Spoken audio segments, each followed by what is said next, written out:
येणाऱ्यांचे स्वागत करतात ती घराची दारे।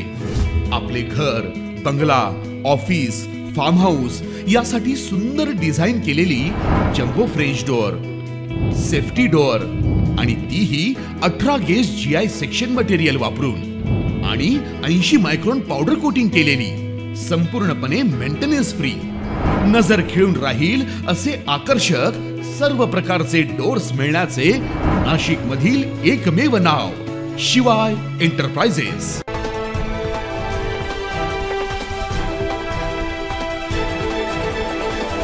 मागील 2 दिवसांपासून नाशिक जिल्ह्याला जोरदार पावसानं झोडपलं। त्र्यंबकेश्वरला रविवारी ढगफुटी सदृश्य पाऊस झाला, त्यामुळे त्र्यंबकेश्वरच्या मुख्य बाजारपेठेत जवळपास गुडघ्या एवढं पाणी साचलं। तसेच त्र्यंबकेश्वर मंदिरात देखील अनेक वर्षानंतर पाणी साचलं।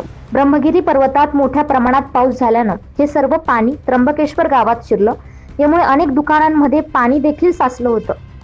त्यातच गोदावरीचा उगमस्थान असलेल्या ब्रह्मगिरीवरून पाणी गोदावरीला वाहताना आपल्याला दिसून येते। आपण या दृश्यामध्ये पाहू शकतो की त्र्यंबकेश्वरच्या मुख्य मंदिरासह परिसरात कशा प्रकारे पाणी साचले ते। Bureau report 9 news Maharashtra, Nashik.